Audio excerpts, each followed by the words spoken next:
देखो, reproduction in organism, ये आपका क्लास 12th का फर्स्ट चैप्टर है, राइट। अब इस चैप्टर का मेन चीज आती है कि इस चैप्टर का नीट में वेटेज कितना होता है। इसका में से ऑलरेडी आपके 1 से 2 क्वेश्चंस ही आता है, मतलब इसका वेटेज सिर्फ इतना ही रहता है। इसमें से सिर्फ एक क्वेश्चन आ सकता है, मैक्सिमम हो सकता है कि आपके 2 क्वेश्चन भी आ सकते हैं। इससे ज्यादा क्वेश्चन अभी तक के किसी भी एग्जाम में इसका नहीं आया। तो इस चैप्टर को आपको इतना ज्यादा डीपली तो पढ़ना नहीं है कि आपको आउट ऑफ द एनसीईआरटी जाके इसको चैप्टर को पढ़ना है। सिर्फ जितना रिक्वायर्ड है आपका कि हाँ ये वाला पार्ट आपका एनसीईआरटी में कंप्लीट लाइन टू लाइन आप एनसीईआरटी कर लोगे ना, वो सफिशियंट है आपके लिए। मैं क्या बता रही थी आपको कि रिप्रोडक्शन इन ऑर्गेनिज्म में से सिर्फ आपका 1 या 2 क्वेश्चन ही आता है।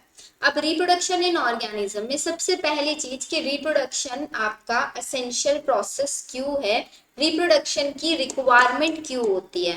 एंड इसका आंसर भी सभी को पता है कि रिप्रोडक्शन क्या होता है, एक लाइफ हुई कंटिन्यूटी को मेंटेन रखने के लिए प्रोसेस होता है। जैसे कि नेम हमें बताता है, रिप्रोडक्शन मीन्स किसी चीज का दोबारा से प्रोडक्शन कराना। तो रिप्रोडक्शन में जब इस चैप्टर में आपकी जो सबसे फर्स्ट डेफिनेशन एनसीईआरटी ने दी हुई है वो है आपकी लाइफ स्पैन। लाइफ स्पैन क्या होता है, what is life span? Life span is the time period between birth and death. या तो ये टाइम पीरियड होता है between birth and death.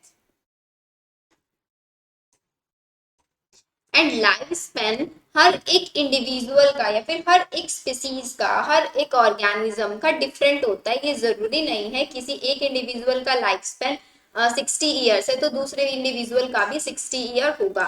Life span किसी भी इंडिविजुअल का डिपेंड करता है कि इसकी ऑर्गेनिज्म की जो स्ट्रक्चर है वो कैसी है, उसका इम्यून सिस्टम कैसा है, उन सारी चीजों के ऊपर लाइफ स्पैन डिपेंड करता है।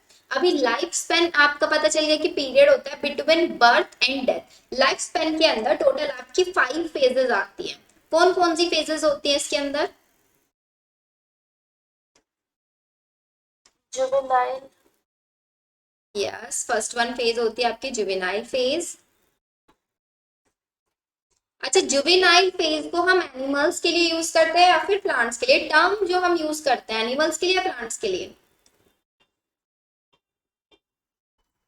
ये टर्म हम यूज करते हैं आपका एनिमल्स के लिए। तो प्लांट्स के लिए हम यहाँ पे कौन सी टर्म यूज करते हैं? प्लांट्स के लिए हम यूज करते हैं आपका वेजिटेटिव फेज। तो ये हो गई आपकी फर्स्ट फेज। अभी सेकेंड फेज कौन सी होती है आपकी? सेकेंड मैं यहाँ पे लिख रही हूँ आपका, सेकेंड फेज होती है आपकी maturation phase. And maturation phase को ही एक और नाम होता है मैचुरेशन का, क्या होता है? Reproductive phase. Reproductive phase. Third phase होती है ageing and the fourth one is senescence and the last one, fifth one is death। ये चारों फेजेस होते हैं जो हर एक इंडिविजुअल की लाइफ स्पैन में आती है। फर्स्ट फेज हो गई जुवेनाइल फेज। जुवेनाइल फेज हम टर्म यूज करेंगे एनिमल्स के लिए एंड वेजिटेटिव फेज टर्म हम यूज करेंगे प्लांट्स के लिए। ये फर्स्ट फेज में क्या होता है, सिर्फ और सिर्फ इंडिविजुअल की ग्रोथ होती है and it will be ready for reproduction. Means उसकी जो बॉडी होती है वो अपने आप को प्रिपेयर करती है to going into the process of reproduction. Done. अभी सेकेंड फेज के अंदर क्या होता है? सेकेंड फेज कंप्लीट कौन सा फेज होता है आपका? सेकेंड फेज होता है actively reproducing phase.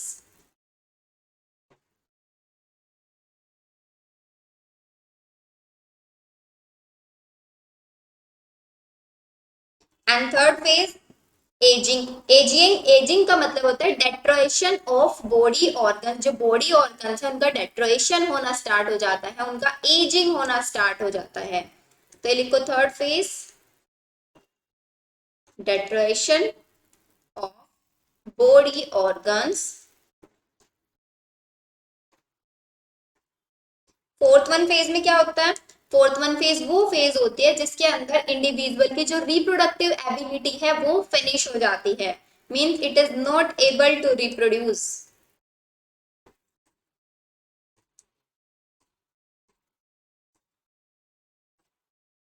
The last one and fifth one phase is the cessation of all activities. जितनी भी body activities हैं उन सब का stopping हो जाना. This lies to death. तो लाइफ स्पेन में टोटल आपकी 5 phases, juvenile phase, maturation phase, ageing, senescence and death. पांचों के पांचों फेज क्लियर. टोटल हो गई आपकी यहाँ पे 5 फेजेस. अब यहाँ पे एक इंपॉर्टेंट क्वेश्चन ये आता है आपका कि जितने भी ऑर्गेनिज्म, अब आप इसको इंपॉर्टेंट करके लिखो, ऑल ऑर्गेनिजम्स आर मॉर्टल. जितने भी ऑर्गेनिजम्स होते हैं वो आपके मॉर्टल होते हैं एक्सेप्ट वन. कौन से ऑर्गेनिजम्स होते हैं जो इमॉर्टल होते हैं, जिनकी डेथ कभी नहीं होती? बताओ.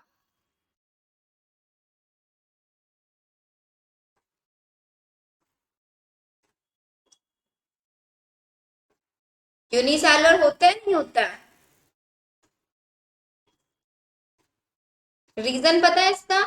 यूनिसेलुलर ऑर्गेनिजम्स की डेथ क्यों नहीं होती? क्योंकि जब तक वो अपने डेथ फेज में आते हैं वो क्या करते हैं, अपनी बॉडी के अंदर फ्यूजन करेंगे एंड दो अलग अलग इंडिविजुअल्स में डिवाइड हो जाएंगे, तो इसलिए उनके अंदर डेथ नहीं. अब वो जो दो इंडिविजुअल्स बने उनकी ग्रोथ होगी, मैचुरेशन होगा, सब कुछ होगा, लेकिन डेथ फेज में जाने से पहले ही वो अपनी बॉडी को दो पार्ट्स में डिवाइड कर लेंगे एंड डिवाइड करके दो नए इंडिविजुअल्स बना लेंगे. तो उनकी डेथ नहीं हो रही है ना बिल्कुल भी. तो इसलिए हम बोल सकते हैं जितने भी ऑर्गेनिजम्स हैं अर्थ पे सभी होते हैं मॉर्टल एक्सेप्ट फॉर यूनिसेलुलर ऑर्गेनिजम्स. ये आपके नीट के लिए बहुत इंपॉर्टेंट है.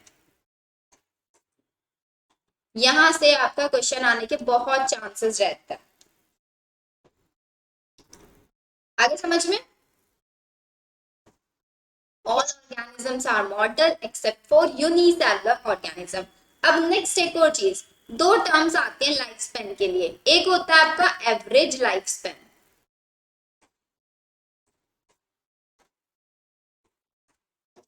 और एक होता है आपका मैक्सिमम लाइफ स्पेन.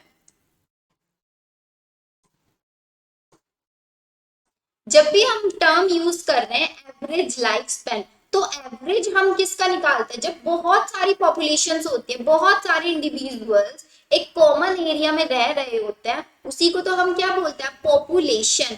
तो पॉपुलेशन के लिए हमेशा हम निकालेंगे एवरेज, तो उसी को बोलेंगे हम एवरेज लाइफ स्पेन. तो यहाँ पे आपसे क्वेश्चन ये पूछा जा सकता है कि एवरेज लाइफ स्पेन हम किसके रिस्पेक्ट में निकालते हैं? तो हमेशा आपको याद रखना है एवरेज लाइफ स्पेन हमेशा निकालोगे आप with respect to population, with respect to population. But अगर मैं बात करूं आपकी मैक्सिमम लाइफ स्पेन की, सपोज करो ये मेरा एक एरिया है, ठीक है, इस एरिया में आपके ऐसे 5 इंडिविजुअल्स रह रहे हैं. एक का लाइफ स्पैन है 70, 35, 60, 55, 80. तो इसमें मैं पूछूं आपसे कि इनका एवरेज लाइफ स्पैन बताओ और मैक्सिमम लाइफ स्पैन बताओ, तो क्या निकलेगा एवरेज और मैक्सिमम? क्या दोनों वैल्यूज सेम आएंगी या दोनों वैल्यूज डिफरेंट होंगी? सोचो और बताओ. एवरेज का मतलब क्या होता है?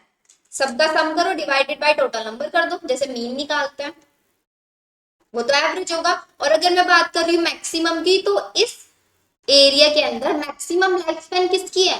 दिस वन इंडिविजुअल जिसकी 80 लाइफ स्पैन है, तो मैक्सिमम लाइफ स्पैन तो हो गई आपकी 80, और अगर आप एवरेज निकालोगे तो अराउंड 70 या 75 आएगा.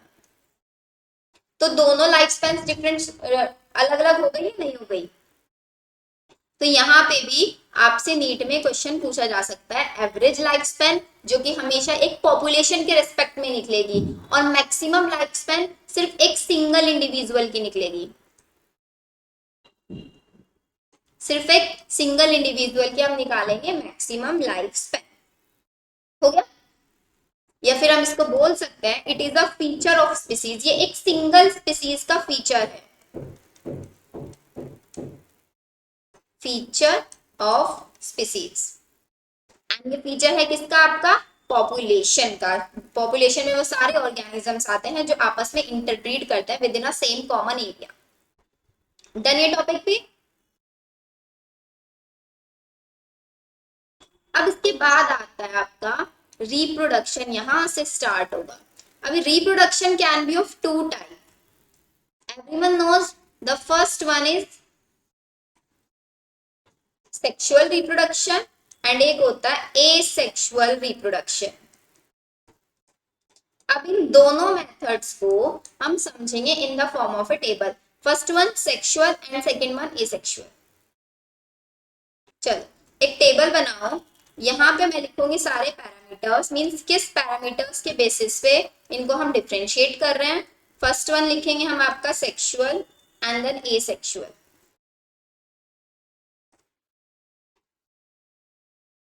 पहला पैरामीटर मैंने यहाँ पे लिया पेरेंट्स।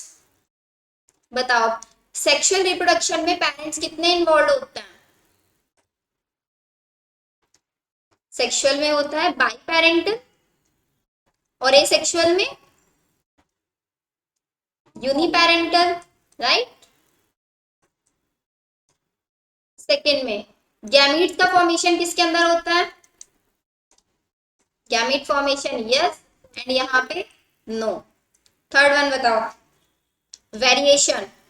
सेक्सुअल रिप्रोडक्शन में वेरिएशंस आ सकते हैं यस, बट एसेक्सुअल के अंदर, हाँ बोलो।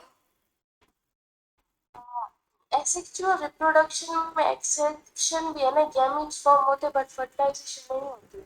एसेक्सुअल रिप्रोडक्शन में गैमीट्स फॉर्म होते हैं या नहीं होते हैं उसका एक स्पेशल केस है, वो ये है कि यहाँ पे गैमीट्स फॉर्म होते हैं। सेक्सुअल में हमें क्लियर है, लेकिन एसेक्सुअल में एनसीईआरटी ने एक लाइन लिखी हुई है मे और मे नॉट। इसका मतलब पता है मे और मे नॉट में कि ये क्यों लिखा गया मे और मे नॉट? या हो भी सकता है और नहीं भी हो सकता है। वो इसलिए क्योंकि यहाँ पे एसेक्सुअल के अंदर अगर गैमीट्स बनेंगे तो वो आपके जाएंगे पार्थिनोजेनेसिस में। पार्थिनोजेनेसिस क्या होता है? पार्थिनोजेनेसिस होता है कि एक इंडिविजुअल का या फिर एक ऑर्गेनिज्म का डेवलपमेंट होना from a unfertilized egg, means बिना फर्टिलाइजेशन के एक इंडिविजुअल का बनना, उसी को बोलते हैं पार्थिनोजेनेसिस। तो अगर यहाँ पे होगा भी गैमीट्स का फॉर्मेशन तो फ्यूजन नहीं होगा, सिर्फ पार्थिनोजेनेसिस होगा, उसी से आपका क्या बन जाएंगे? गैमीट्स बनेंगे। एंड यहाँ पे एक और चीज होती है इन्वॉल्व, हम यहाँ पे सेक्सुअल रिप्रोडक्शन में गैमीट्स का फॉर्मेशन करते हैं, कौन सा डिवीजन कराते हैं यहाँ पे? सेक्सुअल में मियोसिस कराते हैं ना, रिडक्शनल डिवीजन। बट एसेक्सुअल में अगर पार्थिनोजेनेसिस हो रहा है तो वहां पे गैमीट्स बनेंगे by the process of mitosis. इसका बेस्ट एग्जांपल बताओ अच्छा क्या होता है? ड्रोन्स। किसके अंदर? हनी बी के अंदर। हनी बीज के अंदर जो ड्रोन्स का फॉर्मेशन होता है वो पार्थिनोजेनेसिस के थ्रू होता है। ये पूरा का पूरा कंसेप्ट ना आप प्रिंसिपल ऑफ इनहेरिटेंस चैप्टर में पढ़ोगे, ड्रोन्स वाला। ये वर्कर बीज क्या होती हैं और ड्रोन्स कैसे बनते हैं, ये पूरा का पूरा आएगा उसमें सेक्स डिटर्मिनेशन में, ठीक है। फोर्थ पॉइंट बताओ हमारा क्या होना चाहिए पैरामीटर? क्लोन्स। सेक्सुअल रिप्रोडक्शन में क्या क्लोन्स बनते हैं? नो, बट एसेक्सुअल रिप्रोडक्शन में क्या बनते हैं आपके? क्लोन्स का फॉर्मेशन होता है। नेक्स्ट पैरामीटर बताओ क्या होगा इनको डिफरेंशिएट करने का?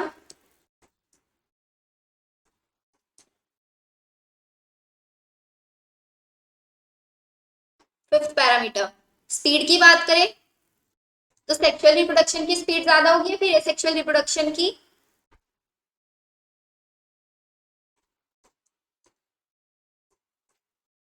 अच्छा अब इसको एक्सप्लेन करो कि सेक्सुअल रिप्रोडक्शन में जो रिप्रोडक्शन की स्पीड है वो स्लो क्यों है एज कंपेयर टू एसेक्सुअल? बताओ।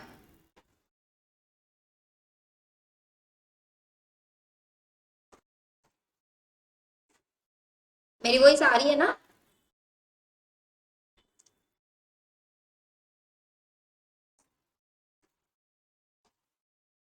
देखो सेक्सुअल रिप्रोडक्शन की जो स्पीड होती है वो स्लो इसलिए होती है क्योंकि सेक्सुअल रिप्रोडक्शन में क्या होगा, सबसे पहले गैमीट्स का फॉर्मेशन होगा, फिर उन गैमीट्स का फ्यूजन होगा, फ्यूजन होने के बाद एम्ब्रियो या जायगोट का फॉर्मेशन होगा, फिर उसके अंदर फर्दर डेवलपमेंट्स होंगे। तो ये बहुत ज्यादा लेंथी प्रोसेस हो जाता है, इसलिए यहाँ पे होती है स्पीड स्लो। बट यहाँ पे तो डायरेक्टली एक नई इंडिविजुअल का फॉर्मेशन होता है by the process of fission, spore formation, fragmentation, इसलिए यहाँ पे हम बोल देते हैं कि ये प्रोसेस होता है फास्ट। तो ये है आपके कुछ पैरामीटर्स जिनके बेसिस पे हम एसेक्सुअल और सेक्सुअल को डिफरेंशिएट कर सकते हैं। यहाँ पे टू पेरेंट्स का इन्वॉल्वमेंट होगा, यहाँ पे सिंगल पेरेंट होगा, यहाँ पे गैमीट्स का फॉर्मेशन होगा with the process of meiosis. यहाँ पे अगर गैमीट्स का फॉर्मेशन होगा तो it will undergo into parthenogenesis and process भी होगा माइटोसिस, अनलेस कोई गैमीट्स का फॉर्मेशन नहीं होगा। यहाँ पे वेरिएशंस के चांसेस हो सकते हैं बट यहाँ पे वेरिएशंस नहीं होते। वेरिएशंस आते हैं क्योंकि क्रॉसिंग ओवर होता है। Most important thing, crossing over किस स्टेज के अंदर होता है मियोसिस की? मियोसिस की प्रोफेज 1 की पेकाइटीन स्टेज के अंदर होता है ना क्रॉसिंग ओवर। 11th क्लास में पढ़ा cell cycle and cell division में, तो ये याद रखना है। बट यहाँ पे कोई भी क्रॉसिंग ओवर नहीं होता, इस वजह से यहाँ पे वेरिएशंस के कोई चांसेस नहीं होते हैं। सेक्सुअल रिप्रोडक्शन में दो जेनेटिक मटेरियल्स कंबाइन करते हैं, इसलिए वहां पे कोई क्लोन्स नहीं बनेंगे। यहाँ पे क्लोन्स का फॉर्मेशन होगा, स्पीड स्लो होगी, यहाँ पे स्पीड फास्ट होगी। ये पार्ट डन आपका।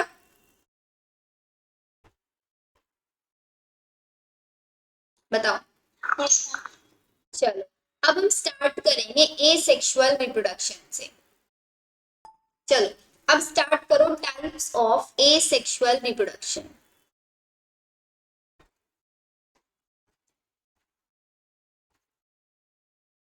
फर्स्ट टाइप क्या आता है यहाँ पे?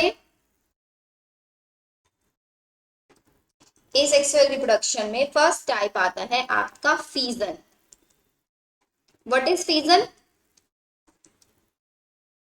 फीजन में क्या होता है, सिर्फ और सिर्फ ब्रेक डाउन होता है एक पैरेंट बॉडी का, या फिर हम बोल सकते हैं डिवीजन होता है, division of parent body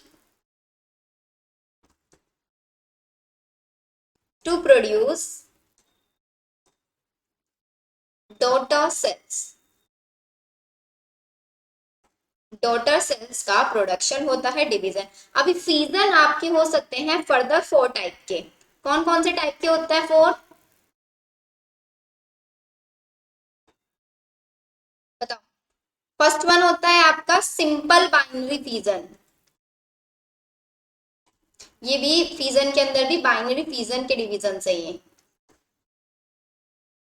binary means जब एक पैरेंट बॉडी डिवाइड होके 2 डॉटर सेल्स का फॉर्मेशन करेगी। अगर वो 2 से ज्यादा का फॉर्मेशन करेगी तो हम उसको बोलेंगे मल्टीपल फीजन। तो यहाँ पे ये बाइनरी फीजन के फर्स्ट टाइप है सिंपल बाइनरी फीजन, सेकेंड हो गया आपका transverse binary fission, third one हो गया आपका लॉन्गिट्यूडनल बाइनरी फीजन,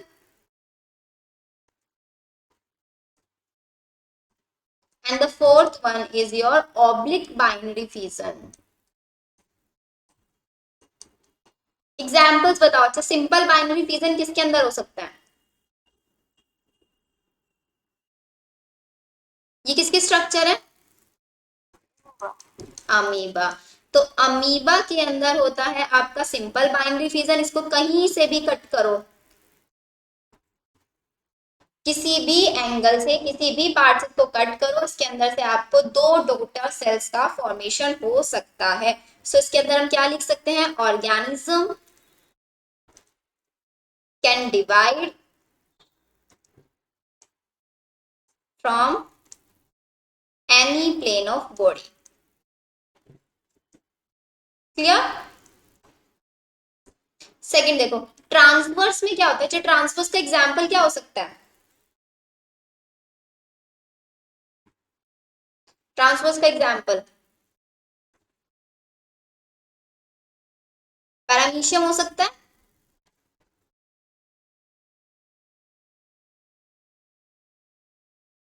ये पैरामीशियम है आपका,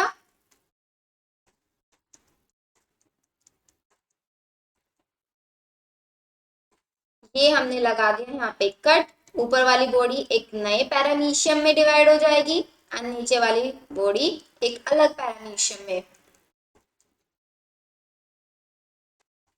इसकी डेफिनेशन क्या हो सकती है आपका? Organism divide through transverse fission. Longitudinal का बताओ। अच्छा हिंट देती हूँ, लॉन्गिट्यूडनल में वो आपका ऐसा ऑर्गेनिज्म है जो एनिमल और प्लांट्स के बीच का कनेक्टिव लिंक है। कौन होता है? एनिमल्स एंड प्लांट्स के बीच का कनेक्टिव लिंक, यूग्लिना।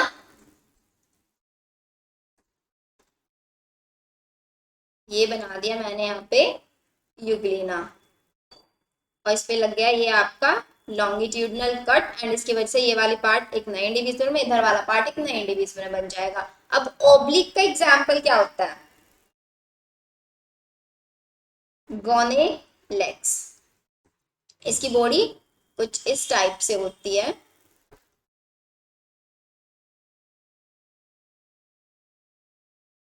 ये देखो, इसमें आपको यहाँ पे ऐसे ऑब्लिक कट लगाना पड़ता है, एंड ये वाली जो पार्ट है एक नए इंडिविजुअल में बन जाएगा, इधर वाला पार्ट एक नए इंडिविजुअल में लग जाएगा। मींस ऑब्लिक बाइनरी फिजन वो बाइनरी फिजन होता है जिसमें प्लेन ऑफ डिवीजन ऑब्लिक होगा, यहाँ पे प्लेन ऑफ डिवीजन लॉन्गिट्यूडनल होगा, यहाँ पे प्लेन ऑफ डिवीजन आपका ट्रांसवर्स होगा, एंड यहाँ पे सिंपल में कोई भी प्लेन हो सकता है आपका। चारों क्लियर? बाइनरी फिजन के चारों टाइप्स, एग्जांपल्स मोस्ट इंपॉर्टेंट है आपको याद रखना। यहाँ पे आपको एग्जांपल्स देके ये पूछ सकते हैं कि इसके अंदर कौन सा बाइनरी फिजन पाया जा सकता है। डन? चलो, अभी सेकंड आता है इसके अंदर आपका मल्टीपल फिजन। मल्टीपल फिजन का मतलब यहाँ पे क्या होता है? एक पेरेंट बॉडी डिवाइड होके many new individuals, many new sales का फॉर्मेशन करेगी, एंड इसके एग्जाम्पल आपका अमीबा एंड प्लाज्मोडियम ये होता है। अब देखते हैं इनके अंदर कैसा होता है। Amoeba and Plasmodium. प्लाज्मोडियम क्या होता है? मलेरिया का एक पॉजिटिव एजेंट है जो मलेरिया कॉज करता है, पॉजिटिव एजेंट ऑफ मलेरिया।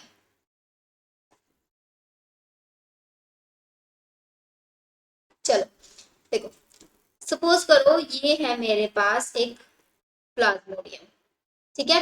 अभी ये प्लाज्मोडियम को मिली एक अनफेवरेबल कंडीशंस, तो अनफेवरेबल कंडीशंस में प्लाज्मोडियम ने क्या किया? अनफेवरेबल कंडीशंस, तो during unfavourable conditions plasmodium goes undergoes encystation. Encystation क्या होता है? एनसिस्टेशन का मतलब ये होता है कि प्लाज्मोडियम अनफेवरेबल कंडीशंस में अपने चारों तरफ लेयर्स का फॉर्मेशन कर लेगा। तो ये अपने चारों तरफ 3 लेयर्स बना लेता है, एक सिस्ट का फॉर्मेशन कर लेता है, एंड इसी प्रोसेस को हम बोलते हैं एनसिस्टेशन। अपने आप को इन अनफेवरेबल कंडीशन से बचाने के लिए इट अंडरगोज एनसिस्टेशन। अब इसके बाद जब ये एनसिस्टेशन प्रोसीजर में है, ये अपने अंदर करेगा कैरियोकाइनेसिस। कैरियोकाइनेसिस क्या होता है? Division of nucleus. तो इसके अंदर जो ये न्यूक्लियस है ये आपका डिवाइड होगा, एंड डिवाइड होने के बाद छोटे छोटे न्यूक्लियस का फॉर्मेशन करेगा। ये देखो ऐसे,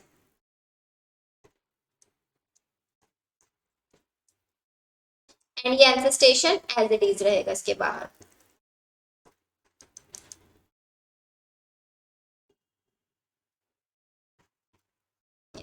अब कैरियोकाइनेसिस के बाद कौन सा प्रोसेस होता है? साइटोकाइनेसिस। साइटोकाइनेसिस में क्या होगा? इसका सेल्स जो साइटोप्लाज्म है वो डिवाइड होने लग जाएगा, एंड डिवाइड होने के बाद छोटे छोटे सेल्स बना लेगा like this, and each cell carrying a single nucleus. Again वही एनसिस्टेशन के अंदर ही हो रहा है प्रोसीजर आपका पूरा। अब अनफेवरेबल से जब आएंगी आपकी फेवरेबल कंडीशंस,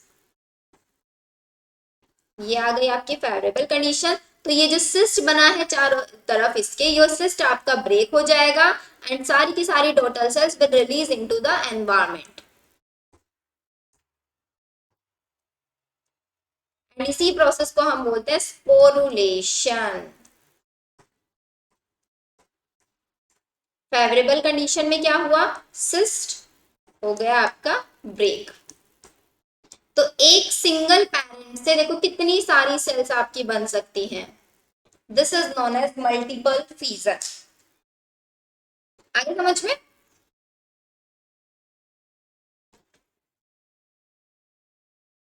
यस। चलो अभी नेक्स्ट प्रोसेस आता है अगेन आपका टाइप्स ऑफ एसेक्सुअल रिप्रोडक्शन में ही बड़ी।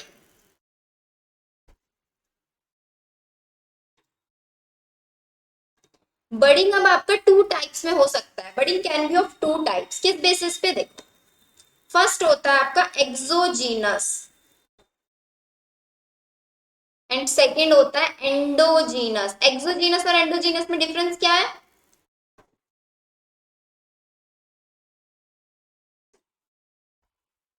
क्या डिफरेंस है इनमें? एक्सो का मतलब होता है जब जो एक बर्ड है मीन्स एक आउट ग्रोथ है, वो आउटसाइड द बॉडी डेवलप हो रही है। व्हेन बर्ड इज फॉर्म्ड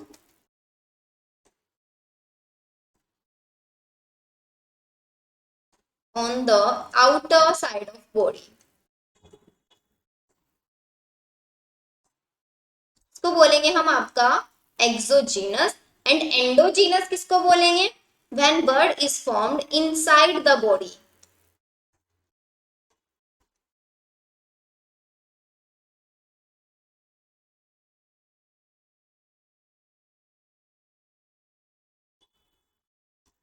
इसका एग्जाम्पल आपका होगा ईस्ट एंड इसका एग्जाम्पल होगा आपका हाइड्रा।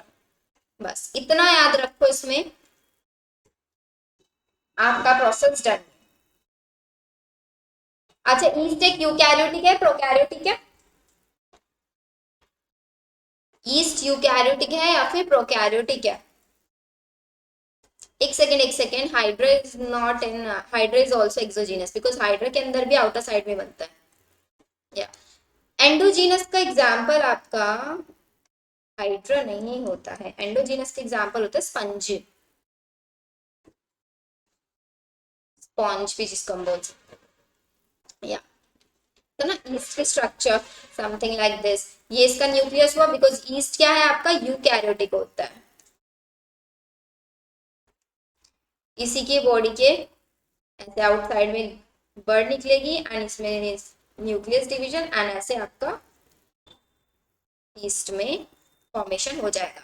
एंड अगर आप हाइड्रा देखेंगे तो this one is your hydra parent body, इसके अंदर एक आउटग्रोथ निकलने स्टार्ट होगी लाइक दिस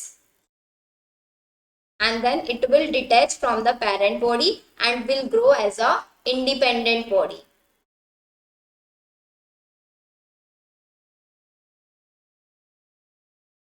ये हो गया आपका एक्सोजीनस बर्डिंग। एंडोजीनस बर्डिंग में एग्जाम्पल आपका दिया हुआ है एनसीईआरटी में, आप डायग्राम में देखना समथिंग लाइक दिस, कि बॉडी के अंदर ही ऐसे ऐसे बर्ड्स निकलती हैं, ये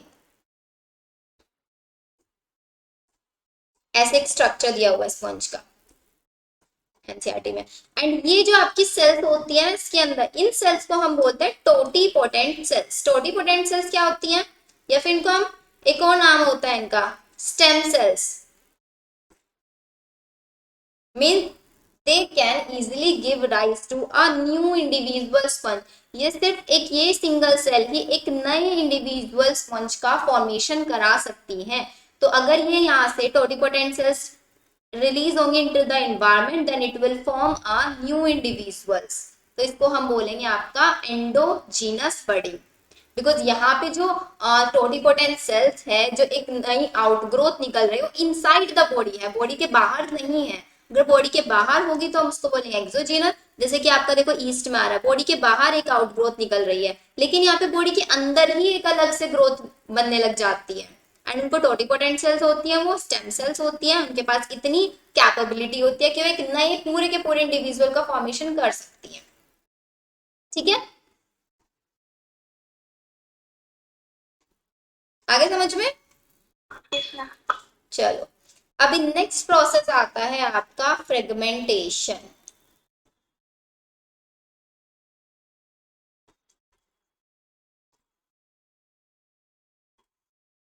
फ्रेगमेंटेशन का बेस्ट एग्जांपल मैं आपको बताती हूँ, स्टारफिश।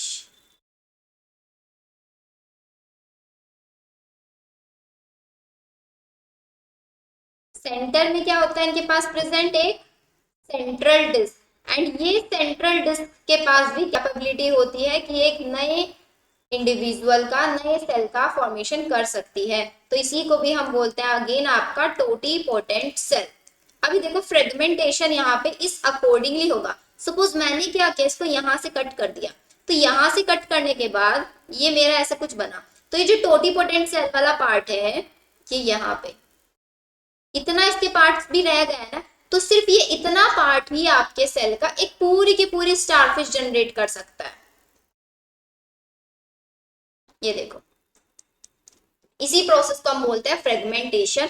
अगर हम बॉडी का क्या करते हैं, फ्रेगमेंट्स में डिवाइड करते हैं, and each fragment has capability to give rise to a complete individual, this process is known as fragmentation. Clear fragmentation भी आपका? नेक्स्ट प्रोसेस आता है आपका रीजनरेशन। अब रीजनरेशन इंपॉर्टेंट है। रीजनरेशन के आपका 2 टाइप्स में होता है। First type of regeneration is your morphallaxis, and second one type is epimorphosis. अभी दोनों में डिफरेंस समझना है। देखो क्या होता है, मोर्फोलेक्सिस का एग्जांपल है आपका प्लेनेरिया, एंड एपीमॉर्फोसिस का एग्जांपल है आपका लिजार्ड। अच्छा, डिफरेंस पता है इनमें क्या है? सोचो एक बार, प्लेनेरिया के अंदर मॉर्फोलेक्सिस हम बोल रहे रीजनरेशन होता है, लिजार्ड के अंदर एपीमॉर्फोसिस बोल रहे हैं। डिफरेंस क्या है यहाँ पे?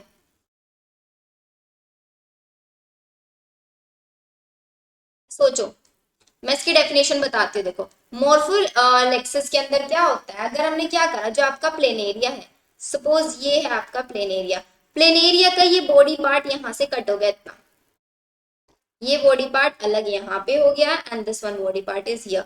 तो ये सिंगल इतने वाला जो फ्रेगमेंट है आपका एक न्यू प्लेनेरिया जनरेट कर सकता है, मींस कंप्लीट इंडिविजुअल बना सकता है प्लेनेरिया में। सिर्फ एक छोटा सा फ्रेगमेंट बॉडी पार्ट का, एक बॉडी पार्ट का छोटा सा फ्रेगमेंट के पास अगर इतनी कैपेबिलिटी है पूरा का पूरा ऑर्गेनिज्म जनरेट कर दे, उसको बोलेंगे प्लेनेरिया। लेकिन लिजार्ड के अंदर नहीं ऐसा होता है। सपोज मेरी एक लिजार्ड है यहाँ पे ऐसे, अब इस लिजार्ड के अंदर क्या हो रहा है, इस लिजार्ड का टेल वाला पार्ट कट हो गया ड्यू टू एन एक्सीडेंट, तो क्या इसके टेल वाला पार्ट एक नई लिजार्ड बना सकता है? नहीं बना पाएगा ना, क्योंकि इस लिजार्ड के पास टोटीपोटेंट सेल्स नहीं है जो कि आपके प्लेनेरिया की बॉडी के अंदर प्रेजेंट होती हैं।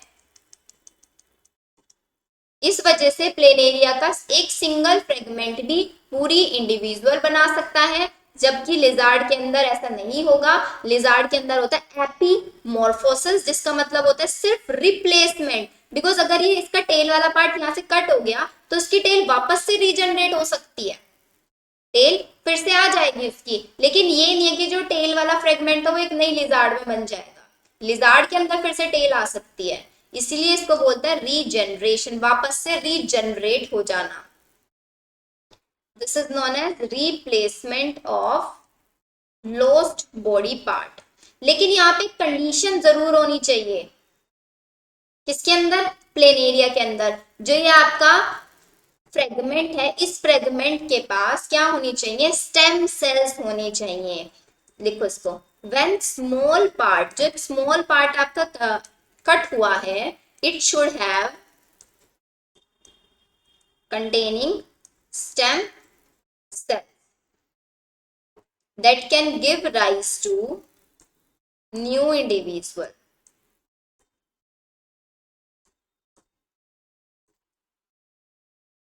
जो एक नए इंडिविजुअल का फॉर्मेशन आपका करा सकती है।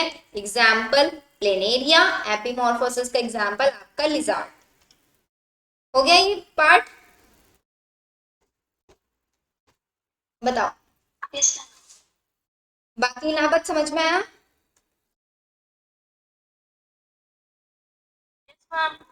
ओके, चलो अब नेक्स्ट आता है आपका इंपॉर्टेंट एल्गी के लिए, या फिर इसका प्रोसेस का नाम ही लिख लो आप, वो ज्यादा बेटर रहेगा।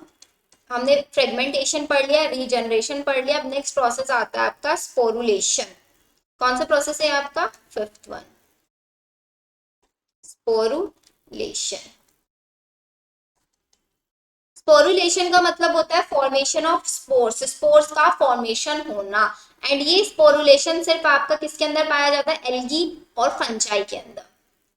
Formation of spores, algae and fungi. ये देखो, अभी एल्गी के अंदर देखते हैं कैसे होता है। एल्गी का बेस्ट एग्जांपल जिसके अंदर स्पोरुलेशन पाया जाता है इज वन, क्लेमाइडोमोनास। क्लेमाइडोमोनास की जो पेरेंट बॉडी है उसके पास प्रेजेंट है जूस्पोरेंजियम्स, एंड उसी जूस्पोरेंजियम जो पार्ट है उसके अंदर फॉर्म होंगे आपके जूस्पोर्स। एंड यही जूस्पोर्स क्या करेंगे? एक नए क्लेमाइडोमोनास का फॉर्मेशन करेंगे। जैसे ये आपका जूस्पोरेंजियम, इसके अंदर प्रोड्यूस हो रहे हैं आपके जूस्पोर्स। जूस्पोर्स की एक मेन कैपेबिलिटी या फिर एक मेन फीचर क्या होता है? जूस्पोर्स आपके मोटाइल फ्लैजिलेटेड स्पोर्स होता है, एंड यही सिर्फ एक ऐसे स्पोर्स है जो मोटाइल है, मोटाइल फ्लैजिलेटेड। एग्जाम्पल याद रखना है, क्लेमाइडोमोनास के अंदर होता है sporulation with the help of zoospores formation, and zoospores क्या होता है? आपके मोटाइल फ्लैजिलेटेड स्पोर्स होते हैं। अब अगर हम देखें आपका फंजाई के अंदर, तो फंजाई का एग्जाम्पल होता है आपका Penicillium notatum.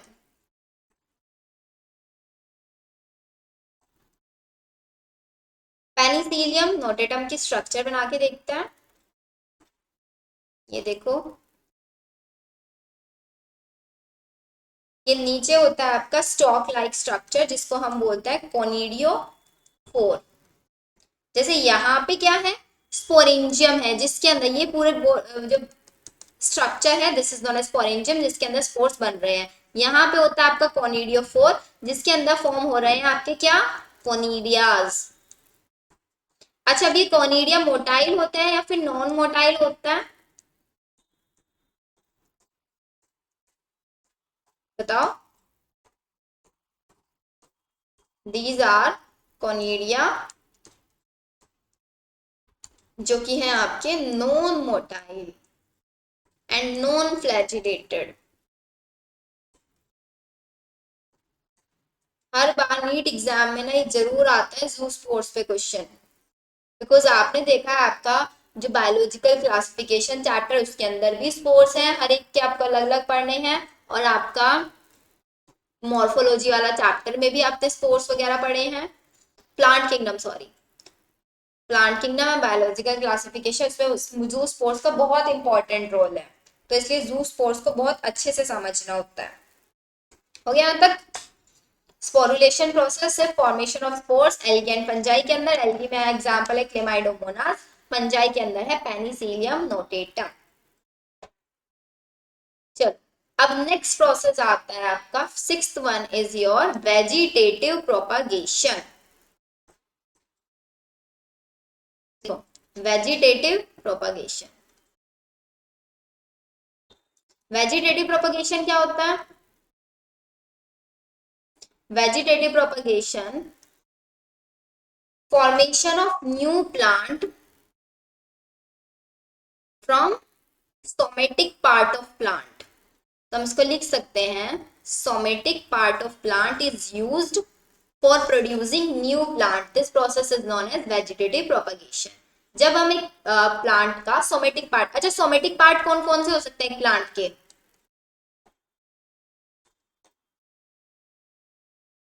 when used for producing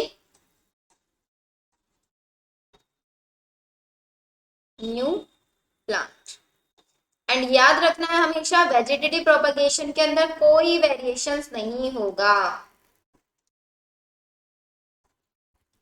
and इसके अंदर जो आपके पेरेंट होंगे वो जेनेटिकली आइडेंटिकल होंगे।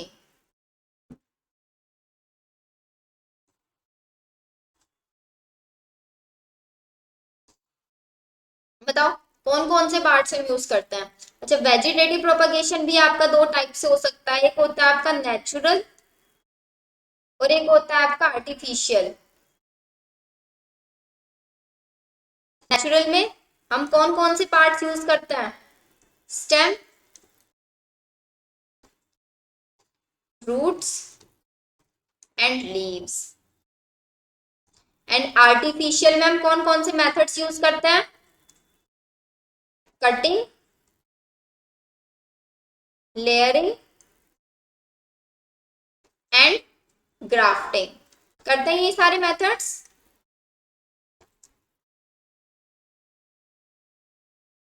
अब चलो एक एक पार्ट से हम स्टार्ट करते हैं। सबसे पहले हम देखते हैं स्टेम।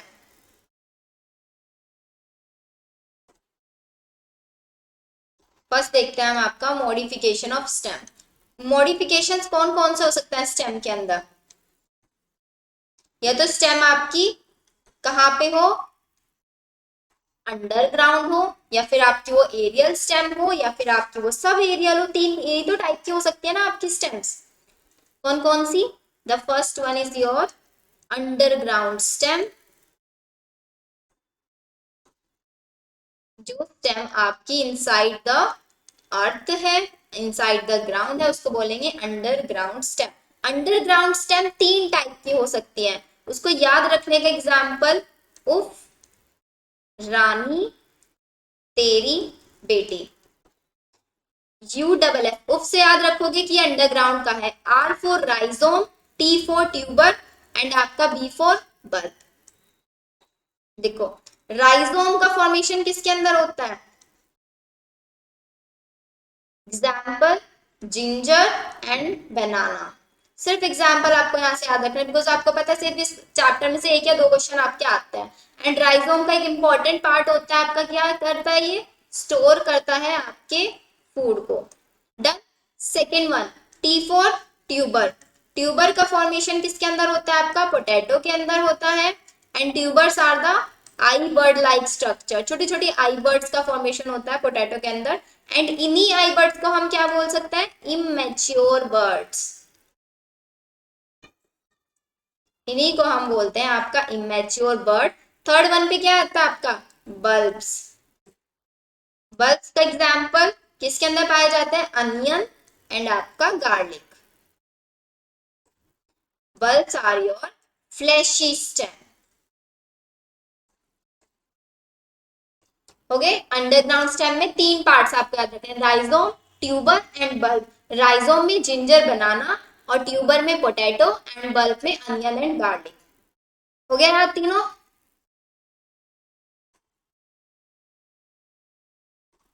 बताओ जल्दी से। चलो अभी सेकेंड मॉडिफिकेशन क्या आती है आपकी,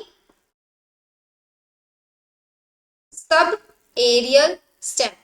मीन्स इसका कुछ पार्ट तो अर्थ के अंदर है स्टेम का, और कुछ पार्ट है आपका बाहर, मीन्स एयर में, उसको बोलते हैं सब एरियल स्टेम। इसके एग्जाम्पल याद रखने हैं आपको, ORS से। ORS सॉल्यूशन, डिहाइड्रेशन में दिया जाता है ना ORS सॉल्यूशन। तो O से होता है आपका ऑफसेट। ऑफसेट्स क्या होता है, offsets are your horizontal branch.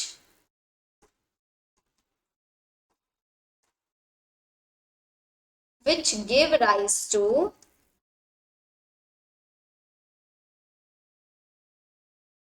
new plant। देखो इसको डायग्राम से समझते हैं। सपोज ये है मेरा ग्राउंड लेवल, ये स्टेम आपका, कुछ पार्ट ये देखो आपका अंडर द ग्राउंड है एंड कुछ पार्ट आपका एयर में है, ये ऊपर वाला पार्ट। अभी इसके अंदर क्या होगा, एक हॉरिजॉन्टल ऐसे ब्रांच प्रोड्यूस हो जाएगी जो एक दूसरे नए प्लांट को यहाँ पे ग्रोथ कराने में हेल्प करेगी। तो ये जो आपकी हॉरिजॉन्टल ब्रांच है, इन दो प्लांट्स के कनेक्टिव लिंक है, तो यही ब्रांच जब एक नए प्लांट का फॉर्मेशन कर देगी, इसी को हम बोलेंगे आपका ऑफसेट। एंड इसका एग्जाम्पल होता है आपका इकोनिया,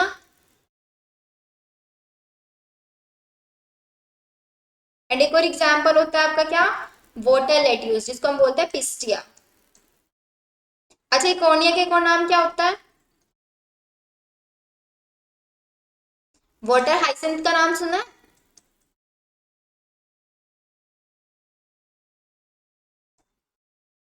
terror of Bengal. Yeah very good, terror of Bengal. Terror of Bengal हम इसको क्यों बोलते हैं, क्योंकि ये एक टाइप का इन्वेसिव स्पीसीज होती है।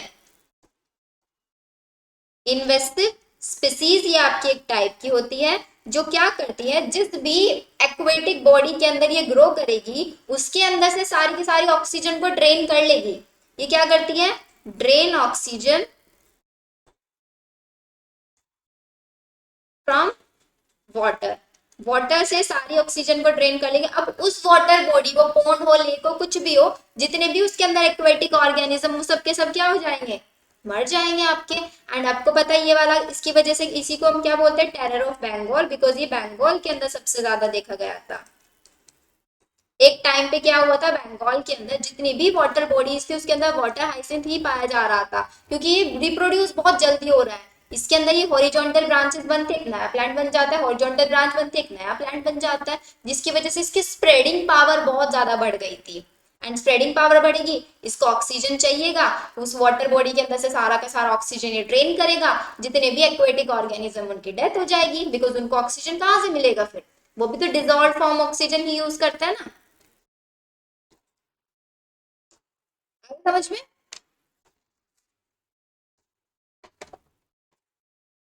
अभी ओ से तो हो गया आपका ऑफसेट, आर से होते हैं आपके रनर, एस से होते हैं आपके सकर्स। अब इनको भी देख लेते हैं। सी पे आता है आपका, सी नहीं सॉरी, बी, बी पार्ट था ना, हाँ, रनर्स। रनर्स क्या होते हैं आपका, बस रनर्स में आपको याद रखना है ये आपके ग्रासेस के अंदर फॉर्मेशन होते हैं। These are roots at nodes, nodes पे जनरेट होने वाली जो रूट्स होती है उसी से ग्रासेस का रिप्रोडक्शन होता है। सपोज ये आपका एक ग्रास है, तो इसके यहाँ पे नोड्स होता है, ऐसे इन्हीं नोड्स से क्या होता है, एक नई रूट जनरेट होने लग जाती है, जिसकी वजह से एक नया ग्रास का प्लांट प्रोड्यूस होने लग जाता है। ठीक है, इसी को बोलते हैं आपका रनर्स। अभी सी पे आ गया आपका सकर्स। सकर्स के भी आपको एग्जाम्पल याद रखने हैं। सकर्स का एग्जाम्पल आपका क्राइसेंथीमम और आपका पाइनएप्पल, पाइनएप्पल एंड आपका क्राइसेंथीमम।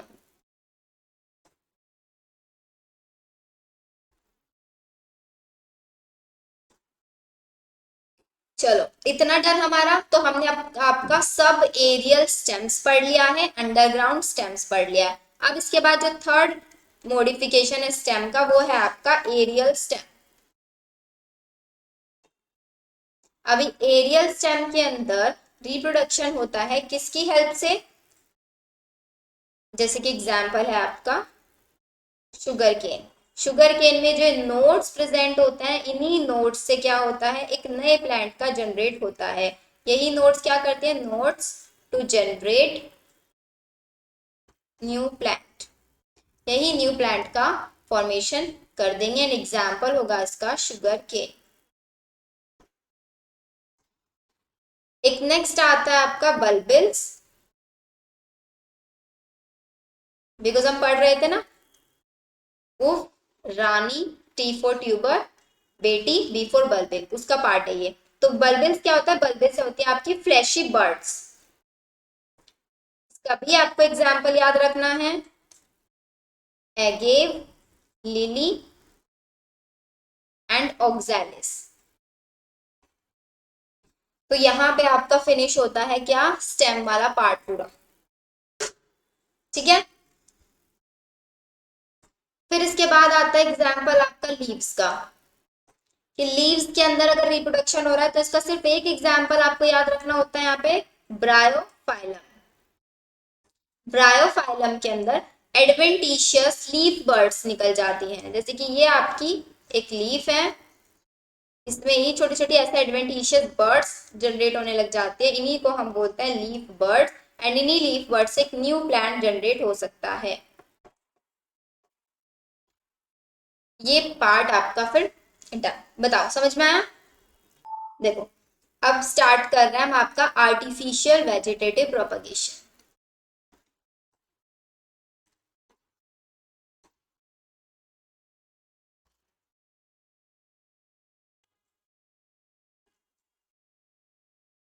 आर्टिफिशियल के अंदर तीन मेथड्स हैं, cutting, layering and grafting. Cutting के अंदर क्या होता है? कटिंग के अंदर नॉर्मली है आपका सिर्फ एक स्टेम की पार्ट को आप कट करते हैं एंड कट करके उसको सॉइल के अंदर ग्रो कराएंगे। ग्रो कराने जब आप इसको ग्रो कराएंगे तो उसके अंदर खुद से root means naturally roots induce हो जाएंगे उसके अंदर। तो इस प्रोसेस को हम बोलते हैं कटिंग। हम आर्टिफिशियल को ना दो बेसिस में भी डिवाइड कर सकते हैं। एक वो प्रोसेस जिसके अंदर नेचुरली हम रूट्स ग्रो करा रहे हैं, एंड दो प्रोसेस ऐसे जिसमें हम आर्टिफिशियली रूट्स इंड्यूस करा रहे हैं अपने आप से। यहाँ पे तो सिर्फ हमने क्या किया, ये हमारा प्लांट है, इसका एक स्टेम वाले पार्ट को यहाँ से कट किया एंड कट करने के बाद उसको सॉइल में ऐसे ग्रो करा दिया। तो ग्रो कराने के बाद ये भी एक नया प्लांट आपका बन जाएगा। इसको बोलते हैं कटिंग। बट लेयरिंग के अंदर क्या होता है, सपोज ये आपका ग्राउंड लेवल, यहाँ पे है आपका ये प्लांट, प्लांट में आपकी एक बर्ड निकली हुई है ऐसे, ये ब्रांच। तो इस ब्रांच को क्या किया आपने, होल्ड करके इसको ऐसे सॉइल में ऐसे ब्यूरिड कर दिया, सॉइल के अंदर आपने इसको यहाँ पे ब्यूरिड कर दिया। तो उसकी वजह से क्या होगा, जितना ये वाला पार्ट है जो सॉइल के अंदर है, इसके अंदर रूट्स जनरेट होने लग जाएंगे कुछ टाइम के बाद जब आप देखोगे। तो जैसे ही इसके अंदर रूट्स इंड्यूस होने लग जाएंगे, आप क्या करोगे, इसको यहाँ से पार्ट को कट कर दोगे एंड कट करने के बाद ये एक नया इंडिविजुअल प्लांट के जैसे आपका ग्रो करने लग जाएगा। लेयरिंग में, कटिंग में तो क्या किया, स्टेम वाला पार्ट कट किया, सॉइल में ग्रो करा दिया, वो नेचुरली ग्रो करा, ठीक है। लेयरिंग में आपने क्या किया, एक ब्रांच को होल्ड किया, मीन्स एक प्लांट में बहुत सारी ब्रांचेस निकली रहती है ना, ब्रांच को होल्ड किया एंड होल्ड करने के बाद उसको सॉइल के अंदर ब्यूरिड कराया, मीन्स उसकी एक लेयर को ब्यूरिड कराया। फिर जैसे ही उसके अंदर रूट्स इंड्यूस होने लग जाएंगी, उसको यहाँ से कट कर दिया एंड कट करने के बाद वो एक नया इंडिविजुअल प्लांट आपका बन गया। हो गया लेयरिंग वाला प्रोसेस भी आपका। अभी ग्राफ्टिंग के अंदर क्या करता है, ग्राफ्टिंग के अंदर हम दो प्लांट्स लेते हैं। सपोज एक प्लांट ये है मेरा, एक प्लांट ये है। अभी ग्राफ्टिंग में क्या होगा, ये दो प्लांट्स ए और बी नेम के, इसको मैंने यहां से ऐसे कट कर दिया दोनों को, ये नीचे यहाँ पे रूट्स। यहाँ पे हम दो टर्म्स यूज करते हैं, शियोन एंड स्टॉक। ये टर्म्स किसके लिए यूज करते हैं वो बताओ चलो। शियोन हम किस पार्ट के लिए यूज करते हैं, स्टॉक टर्म हम किस पार्ट के लिए यूज करते हैं।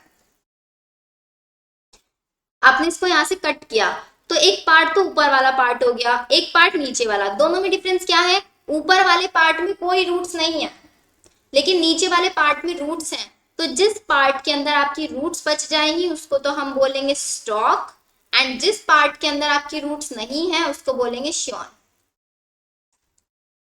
ये टर्म क्लियर हुई, पहले ये बताओ।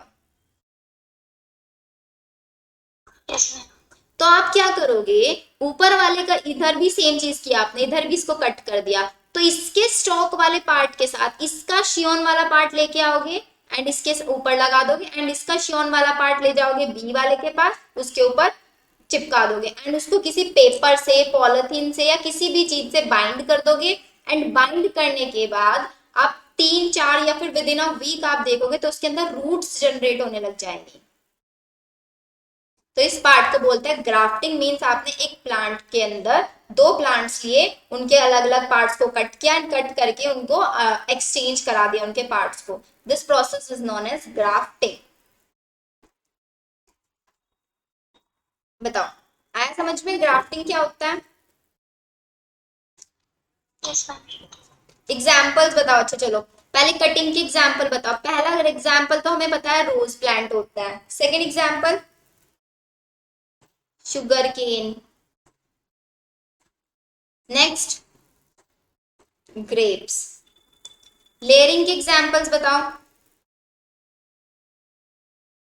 Strawberry, jasmine, orange, lemon. Grafting हम किस में कराते हैं?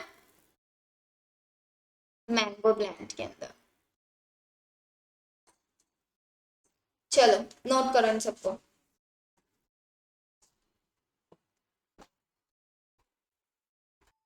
देखो ये हो गया आपका पूरा डन, एसेक्सुअल रिप्रोडक्शन। अब इसके बाद नेक्स्ट मेथड आता है सेक्सुअल रिप्रोडक्शन। जैसे एसेक्सुअल रिप्रोडक्शन के अलग अलग टाइप्स थे ना, यहाँ पे सेक्सुअल रिप्रोडक्शन में से टाइप्स नहीं होते हैं, यहाँ पे होते हैं सिर्फ इवेंट्स। सेक्सुअल रिप्रोडक्शन की 3 इवेंट्स होती हैं। कौन कौन सी इवेंट्स होती हैं? First event is pre fertilization, second fertilisation,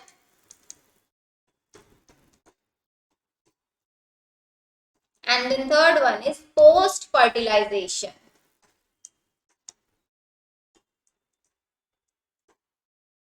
अब देखो प्री फर्टिलाइजेशन में क्या होगा, बिकॉज हमें पता है फर्टिलाइजेशन में गैमीट्स का फ्यूजन होना है, तो गैमीट्स को पहले बनाना भी तो पड़ेगा ना, फॉर्मेशन भी तो कराना पड़ेगा। तो प्री फर्टिलाइजेशन में होता है आपका formation of gamete, and formation of gamete is known as gametogenesis. अगर हम गैमेटोजेनेसिस की बात कर रहे हैं मेल के अंदर, तो मेल के अंदर बनता है स्पर्म, एंड फीमेल के अंदर ओवा। तो मेल के अंदर इस प्रोसेस को हम बोलते हैं क्या? स्पर्मेटोजेनेसिस। एंड फीमेल में हम इसको बोलते हैं oogenesis। ये डन। अभी गैमीट्स तो बन गए हैं, एक और इवेंट आती है यहाँ पे गैमीट ट्रांसफर। गैमीट ट्रांसफर अगर मैं बात कर रही हूँ प्लांट्स के लिए, तो क्या टर्म हम यूज करेंगे? एनिमल्स के लिए क्या टर्म यूज करेंगे?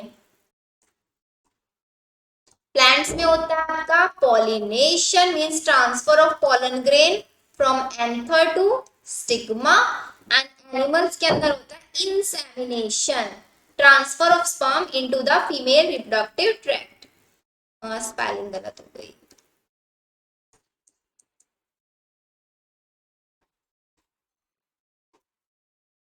एनिमल्स में होता है आपका इंसेमिनेशन। लिखो। एंड फर्टिलाइजेशन के लिए एक और टर्म होती है आपका क्या? Syngamy. And fertilization is the process of fusion of male and female gamete. Fusion of male and female gamete. Next one post fertilization में आता है पूरा का पूरा embryogenesis. Embryogenesis the process of formation of embryo. बनाओ इस table को जल्दी से।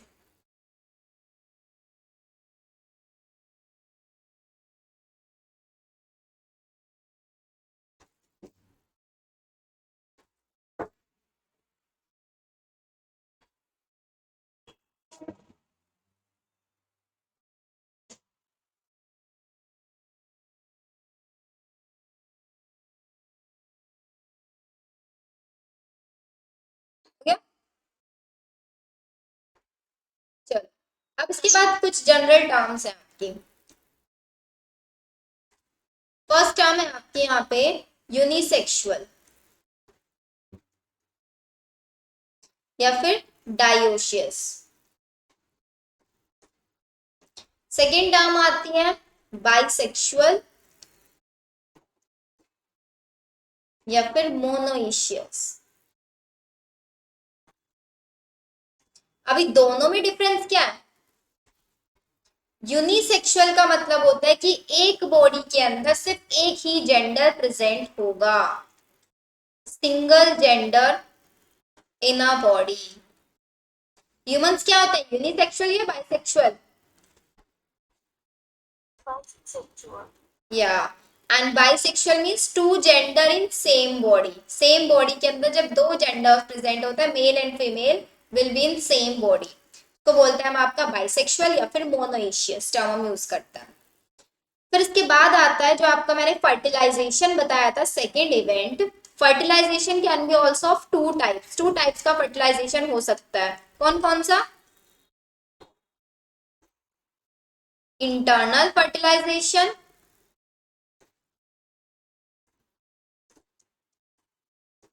And second one is external fertilization. दोनों में डिफरेंस क्या होता है?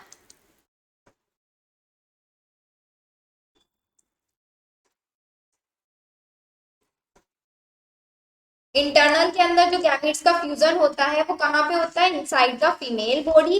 एंड एक्सटर्नल में होगा in mean in outer environment अगर हो रहा है तो इसके अंदर होगा fusion inside female body and external में होगा आउटसाइड। अब यहाँ पे भी ना कुछ पैरामीटर्स आता है एक्सटर्नल एंड इंटरनल में। इंटरनल फर्टिलाइजेशन का पहला जो एडवांस फीचर है वो ये होता है कि इसके अंदर क्या होता है ना, मेन चीज कि गैमीट्स का जो प्रोडक्शन होगा लार्ज अमाउंट में किस में होता है और स्मॉल अमाउंट में किस में होता है। अच्छा बताओ, जिसके अंदर इंटरनल फर्टिलाइजेशन हो रहा है मीन्स जिस ऑर्गेनिज्म की बॉडी में इंटरनल फर्टिलाइजेशन हो रहा है वहां पे नंबर ऑफ गैमीट्स ज्यादा अमाउंट में प्रोड्यूस होंगे या फिर कम अमाउंट में होंगे? सोचो और बताओ। जिस इंडिविजुअल की बॉडी के अंदर इंटरनल फर्टिलाइजेशन हो रहा है तो वहां पे फ्यूजन ऑफ चांसेस तो ज्यादा होंगे ना, गैमीट्स का लॉस कम होगा, तो इसका मतलब वहां पे small amount of gametes produce होंगे।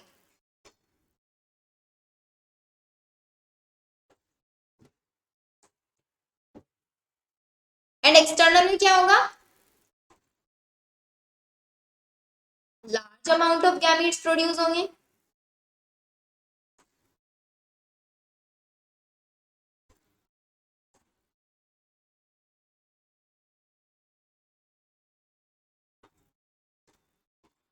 ये समझ में आया?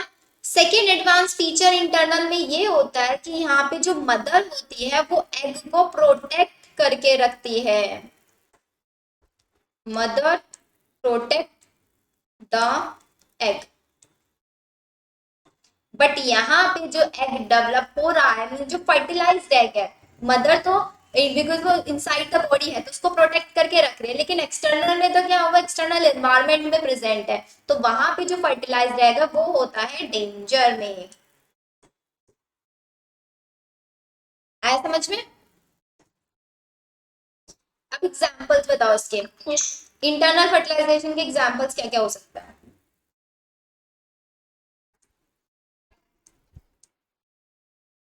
Bryophytes and some algae. And most important एक और एग्जांपल होता है कॉकरोच और टेरिडोफाइट, जिम्नोस्पर्म, एंजियोस्पर्म्स, ये सब भी आपके हो सकता है। यहाँ पे भी आता है आपका सम एल्गी। कुछ एल्गीज के अंदर इंटरनल होता है, कुछ एल्गीज के अंदर एक्सटर्नल होता है। एग्जाम्पल आता है फ्रॉग एंड अर्थवर्म।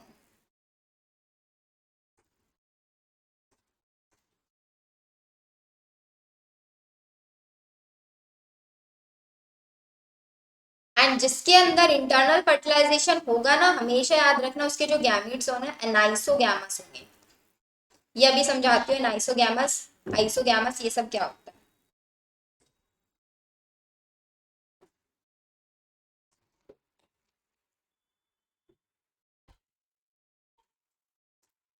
हो गया फर्टिलाइजेशन टू टाइप के, इंटरनल एंड एक्सटर्नल। अब फर्टिलाइजेशन और भी अगेन टू टाइप्स के हो सकता है।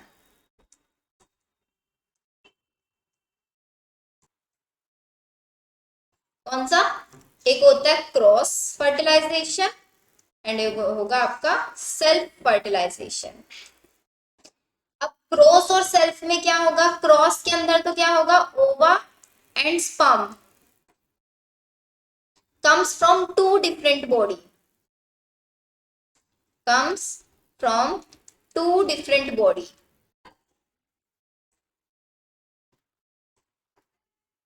बट सेल्फ फर्टिलाइजेशन के अंदर क्या होगा, ova and sperm comes from same body. जिसका एग्जाम्पल बताओ क्या हो सकता है।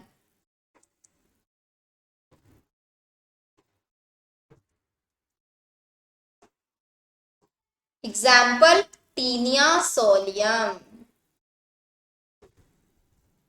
जिसको हम क्या बोलते हैं, आपका टेप वर्म। तो फर्टिलाइजेशन आपका क्रॉस जब होगा, जब दो डिफरेंट डिफरेंट इंडिविजुअल्स के बीच में हो रहा है। अगर एक इंडिविजुअल का ओवा एंड स्पर्म दोनों है, सेम ही बॉडी के अंदर हो रहा है, तो उसको बोलेंगे आपका सेल्फ फर्टिलाइजेशन। नेक्स्ट टर्म आती है आपकी यहाँ पे मोनोकार्पिक प्लांट। मोनोकार्पिक प्लांट्स क्या होता है, मोनो मीन्स वन, मीन्स ऐसे प्लांट जो अपनी पूरी लाइफ टाइम में सिर्फ एक ही बार फ्लावर का फॉर्मेशन करते हैं। Example bamboo plant. जो फ्लावरिंग होगी उनके अंदर लाइफ टाइम में सिर्फ एक ही बार होगी, फ्लावर से आपका फ्रूट बनेगा, देन आपका वो फ्लावर डेड हो जाएगा उसकी। तो दे फ्लावर वंस इन लाइफ, इसको बोलते हैं, ऐसे प्लांट्स को हम बोलते हैं मोनोकार्पिक प्लांट। सेकंड आता है आपके यहाँ पे एनुअल प्लांट्स। एनुअल प्लांट्स क्या होता है, एनुअल प्लांट्स आपके वो प्लांट्स होते हैं जो एवरी मंथ मींस आपका सॉरी एवरी मंथ नहीं, एवरी ईयर या फ्लावरिंग करते हैं वंस एवरी ईयर। हर साल में एक बार ही वो फ्लावरिंग करते हैं, सीजनल जिसको हम बोल सकते हैं। व्हीट, राइस एंड मैरीगोल्ड्स की एग्जाम्पल्स। इस चैप्टर में मेन चीज यही है आपका, सिर्फ एग्जाम्पल्स एग्जाम्पल्स आपको ज्यादातर याद करना है, वरना ये बेसिक बेसिक टर्म्स तो ना आप आगे आने वाले दोनों चैप्टर्स में भी समझ ही जाओगे।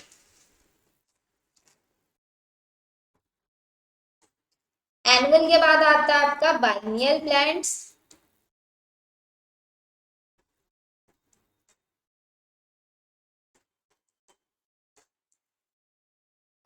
देखो एनुअल प्लांट्स क्या बताया मैंने आपको, एनुअल प्लांट्स आपके वो प्लांट्स होते हैं जिनके अंदर फ्लावर एवरी ईयर आता है, ठीक है, सिर्फ साल में एक बार जो फ्लावरिंग करते हैं। Example wheat, rice, marigold. Biennial plants आपके कौन से होते हैं, biennial means twice per year, हर साल दो बार वो फ्लावरिंग करता है, जिसके एग्जांपल है आपका कैरेट एंड रेडिश। हो गया ये बेसिक बेसिक टर्म्स है जो हमें बहुत जरूरी है पढ़ना। Next basic term polycarpic. अब पॉलीकार्पिक में क्या होगा, एनुअल में तो एक बार फ्लावरिंग हो रही थी साल में, बाइनियल में पर ईयर टू टाइम्स हो रही है, पॉलीकार्पिक में मैनी टाइम्स होगी। होगी या नहीं होगी, flowering many times during life time या फिर ड्यूरिंग लाइफ स्पैन। एंड इन्हीं प्लांट्स को हम बोल सकते हैं perennial plants. Example mango, apple and आपका जैक फ्रूट। लिखो इतना।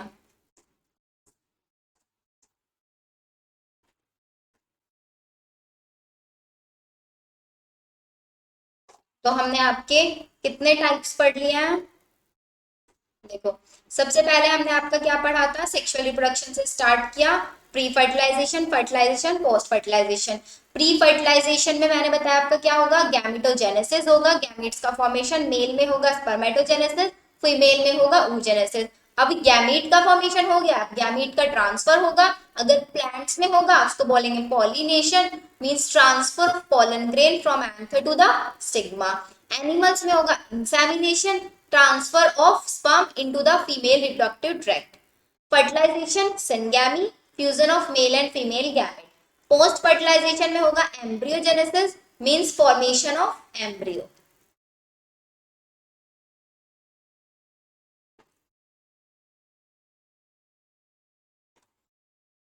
ये हमने किया। इसके बाद आपके terms unisexual means single gender होगा अगर एक ही बॉडी के अंदर तो उसको बोलेंगे यूनिसेक्सुअल। बाइसेक्सुअल में एक ही बॉडी के अंदर मेल पार्ट भी प्रेजेंट है एंड फीमेल पार्ट भी प्रेजेंट है, वो होगा आपका bisexual and monoecious. Fertilization two types के, इंटरनल एंड एक्सटर्नल। इंटरनल में क्या होगा, फ्यूजन होगा inside the female body, external में होगा इन आउटसाइड एनवायरमेंट। यहाँ पे एडवांस फीचर इंटरनल में ये रहता है कि small amounts of gametes produce होता है, क्योंकि गैमीट्स का डेंजरस जो गैमीट्स होता है उनका हम बोल सकते हैं कि उनका डिग्रेडेशन के चांसेस बहुत कम होता है, फर्टिलाइजेशन के चांसेस ज्यादा होता है, क्योंकि वहां पे मदर जो होते हैं फर्टिलाइज्ड एग को प्रोटेक्ट करती है एंड उसको नरिशमेंट करने का काम करती है। हमेशा याद रखना है इंटरनल फर्टिलाइजेशन में एनाइसोगैमीट्स होंगे, example bryophyte, algae, cockroach. And external में आउटसाइड द फीमेल बॉडी होगा, जो गैमीट्स हैं उनके डिग्रेडेशन होने के चांसेस बहुत ज्यादा होते हैं, इसलिए वो लार्ज अमाउंट में गैमीट्स प्रोड्यूस करते हैं। Example some algae, frog and earthworm. Again मैंने आपको बताया फर्टिलाइजेशन दो टाइप के, फिर से क्रॉस फर्टिलाइजेशन, सेल्फ। क्रॉस में क्या होगा, ova and sperms come from two different bodies से आएंगे। सेल्फ में ova and sperms come from same body, example Taenia solium. फिर आता है आपका monocarpic plant, bamboo plant means जो वो प्लांट जो आपके फ्लावरिंग करते हैं साल में, मीन्स अपनी पूरी लाइफ टाइम में सिर्फ एक बार, ठीक है, वो मोनोकार्पिक। एनुअल में हर साल फ्लावरिंग करते हैं, बाइनियल में साल में दो बार, पॉलीकार्पिक में अपनी पूरी लाइफ टाइम में कितनी भी बार कर सकते हैं। यहां तक बताओ, कोई doubt?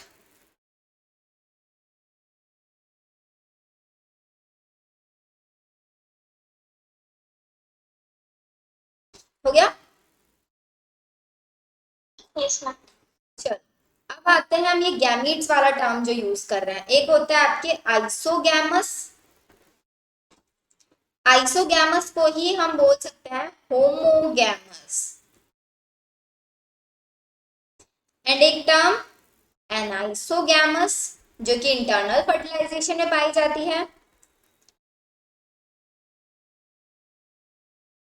And this one is heterogamous. अब देखो आइसोगैमस में क्या होगा, जब male and female gamete genetically sorry morphologically similar होंगे। When male and female gamete, देखो मेल का सिंबल होता है ये, फीमेल का सिंबल होता है this one. Male and female gametes are morphologically similar। Examples क्या होंगे इसके, एल्गी एंड फंजाई। और एल्गी में भी मोस्ट इंपॉर्टेंटली जो नीट हमेशा पूछ सकते हैं आपसे, Chlamydomonas and another one is spirogyra.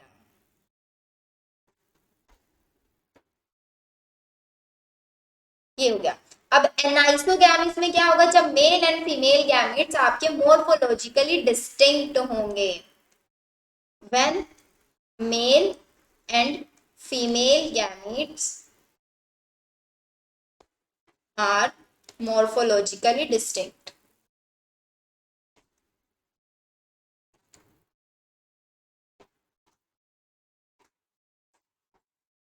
हो गया। इसके एग्जाम्पल्स लिखो, वॉलवॉक्स, टेरिडोफाइट्स, जिम्नोस्पर्म एंड आपके एंजियोस्पर्म। कर उसको यहां तक। तो हमारा प्री फर्टिलाइजेशन एंड फर्टिलाइजेशन ये दोनों इवेंट्स का बेसिक बेसिक हमने आपका देख लिया है। अब इसके बाद आएगा आपका पोस्ट फर्टिलाइजेशन इवेंट में क्या होगा। देन पोस्ट फर्टिलाइजेशन के बाद आपका बच जाता है पार्थेनोजेनेसिस, देन आपका चैप्टर फिनिश।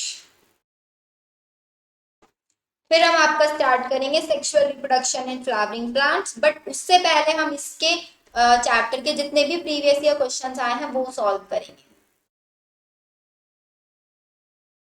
हो गया? चलो, अब थर्ड इवेंट जो है सेक्सुअल रिप्रोडक्शन की, कौन सी? Post fertilization event.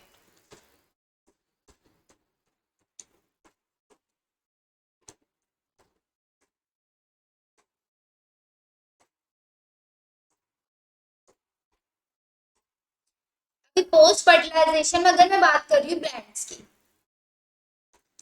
ठीक है, आपको पता है प्लांट्स में दो चीजों का प्रोडक्शन होता है पोस्ट फर्टिलाइजेशन इवेंट में, एक बनता है फ्रूट, एक बनता है सीड।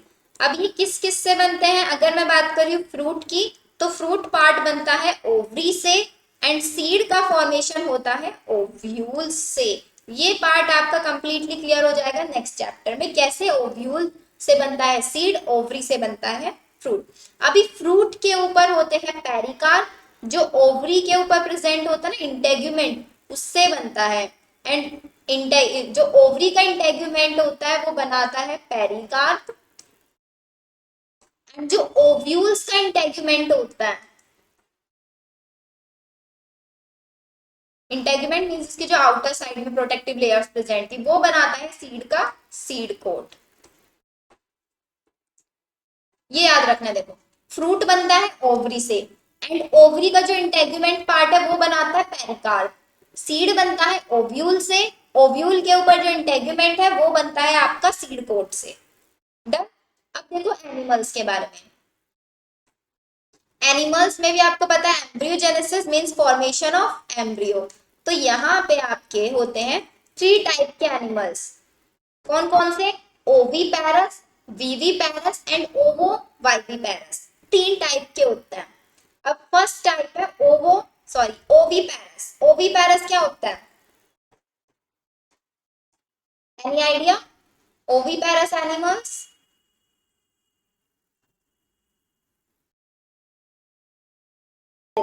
ओवीपैरस में मैंने क्या बताया, ओवीपैरस आपके क्या होते हैं? Egg laying animals. Egg laying animals. अच्छा एग्जांपल बताओ एग लेइंग एनिमल्स के।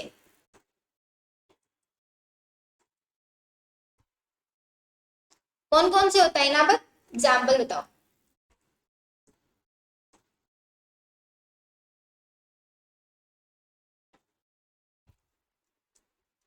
इनाबत तो शायद सो गई क्लास में, है ना?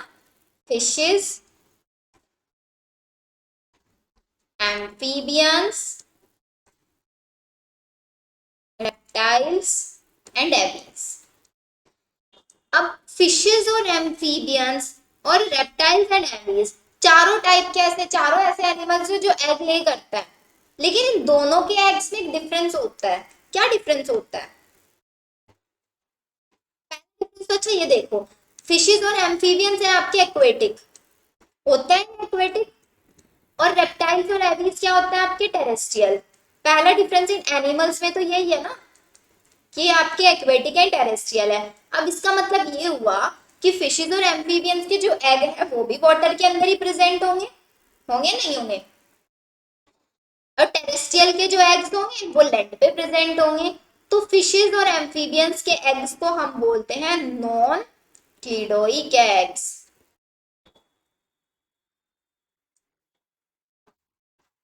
ये आपका एनसीईआरटी में नहीं दिया हुआ है, लेकिन यहां से भी क्वेश्चन आ जाता है। और रेप्टाइल्स और एविस के एग्स को बोलते हैं हम क्लिडोइक एग। अब ये नॉन क्लिडोइक और क्लिडोइक का मतलब क्या है? क्लिडोइक Cl से याद रखना है, कैल्शेरियस मींस नॉन क्लिडोइक एग मींस ऐसे एग जिनकी बॉडी के बाहर कोई भी कैल्शेरियस कवरिंग नहीं है, एक प्रोटेक्टिव कवरिंग नहीं है, उनको बोलेंगे non cleidoic. They do not have calcareous covering.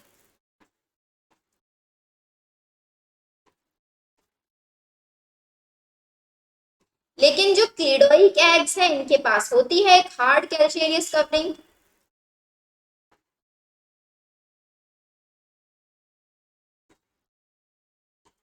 अब नीट में क्वेश्चन आया था, देखो ध्यान से सुनना इस चीज को।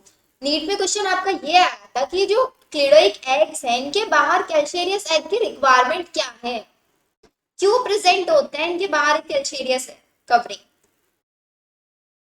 पहला पॉइंट, इनको एग्स को प्रोटेक्ट करने के लिए, एग्स को क्या करने के लिए, प्रोटेक्ट करने के लिए। पहला पॉइंट तो ये हो गया, लेकिन मोस्ट इंपॉर्टेंट पॉइंट क्या है, क्योंकि ये वाले एग आपके टेरेस्ट्रियल है, लैंड पे रह रहे हैं, तो अब लैंड पे रह रहे हैं, एग को रिक्वायरमेंट होती है प्रॉपर अमाउंट ऑफ वाटर की, होती है नहीं होती है? अब ये क्या करते हैं, जो इनके अंदर प्रेजेंट है वाटर, जो योक इनके अंदर प्रेजेंट है, वो योक आपका श्रिंक ना हो जाए, उसका वाटरी कंटेंट आपका क्या ना हो जाए, सूख ना जाए, इसलिए ये अपने बाहर एक हार्ड कवरिंग बना के रखते हैं, किस लिए, to prevent desiccation of water, water के डेसिकेशन को प्रिवेंट करने के लिए। लेकिन यहाँ पे ऐसी कवरिंग की रिक्वायरमेंट क्यों नहीं है, क्योंकि अगर इनका डेसिकेशन हुआ तो ये जो आउटर जिस मीडियम में रह रहे हैं वो एक्वेटिक है, तो वहां से वाटर को एब्जॉर्ब कर लेंगे, एक्वेटिक एग्स को तो वाटर की कोई कमी नहीं है, इसलिए इनको किसी कैल्शियस कवरिंग की जरूरत नहीं है। लेकिन टेरेस्ट्रियल वालों के एग के अंदर तो लिमिटेड वाटर है ना, अगर वही वाटर उनके पास से चला गया तो बेचारे तो आपके क्या हो जाएंगे, डेसिकेट हो जाएंगे। तो इसलिए अपने आप को ये डेसिकेशन से प्रोटेक्ट करने के लिए एक हार्ड कवरिंग बना लेते हैं। बताओ आया डिफरेंस समझ में?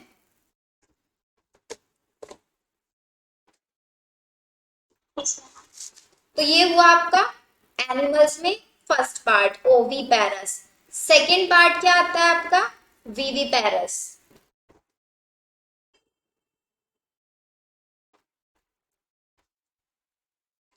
वीवीपेरस क्या होता है आपके, viviparous are those animals which give rise to young ones.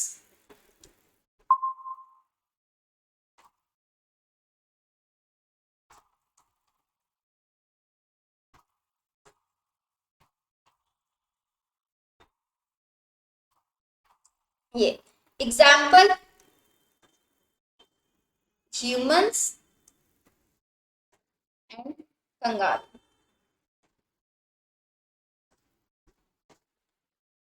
ठीक है, third one ओवो वाइवी पैरस।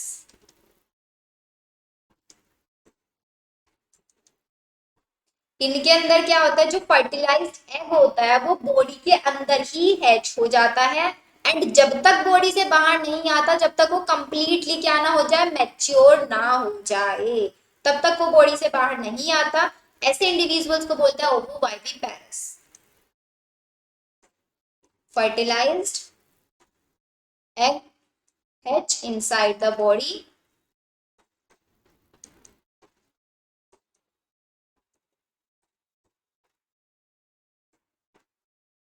and develop till full form and mother finally give birth to young ones। अब इनको बीच में मतलब ओवो वाइवी दोनों टर्म्स क्यों यूज करी यहाँ पे, वो बता सकते हैं कोई? क्योंकि ओवो जो ओवो पैरस थे उनके अंदर क्या था आपका, एग लेइंग थे, यहाँ पे भी एग बन रहा है, तो इसलिए हमने यहाँ पे टर्म दे दिया ओवो। लेकिन वाइवी के अंदर क्या था, यंग वंस थे, यंग वंस यहाँ पे भी बन रहा है, मतलब एग बन रहे हैं, बट वो एग बॉडी के अंदर ही हैच हो जा रहे हैं, और जब तक वो एग से निकला हुआ जो न्यू इंडिविजुअल है वो कंप्लीटली डेवलप होके एक यंग वन में नहीं बन जाता है, तब तक वो गिव बर्थ नहीं होता, तब तक पार्चुरेशन प्रोसीजर नहीं होता। इसलिए हम बोलते हैं इनको ओवो वाइवी। एग भी बन रहा है, एग से फिर नया इंडिविजुअल का फॉर्मेशन हो रहा है बॉडी के अंदर ही, एंड फिर उसके बाद फाइनली बर्थ प्रोसीजर होगा, इसलिए इनको बोलता है आपका ओवो वाइवी पैरस, जिसका एग्जाम्पल है आपका स्कॉर्पियन एंड शार्क। वाइवी पैरस के अंदर जो यंग वंस है वो अपना नरिशमेंट लेते हैं प्लेसेंटा के थ्रू, ओवो वाइवी पैरस में अपना जो एग का यॉक पार्ट होता है उससे लेते हैं, सेम ओवो के अंदर भी यॉक पार्ट से अपना नरिशमेंट ये लेते हैं। समझ में? Yes ma'am. चलो, अब बचता है आपका क्या इसके अंदर, पार्थेनोजेनेसिस। पार्थेनोजेनेसिस की डेफिनेशन बताओ अच्छा क्या होती है, फिर ये 10 मिनट में आपका टॉपिक फिनिश, 10 मिनट से भी पहले हो जाएगा। बताओ ऐश्वर्या।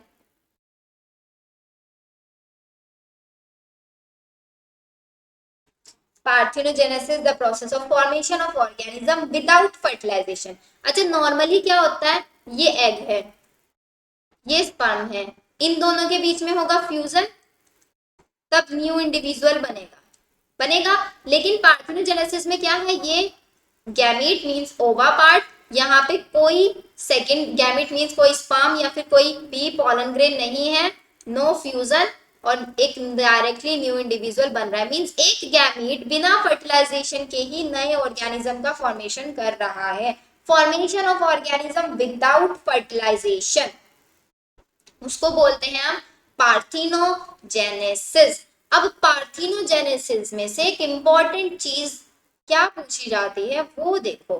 पार्थिनोजेनेसिस आपका 3 टाइप का होता है, जो कि एनसीईआरटी में नहीं दिया हुआ है, लेकिन प्रीवियस ईयर्स में मैंने इसके क्वेश्चंस देखे हैं आपके।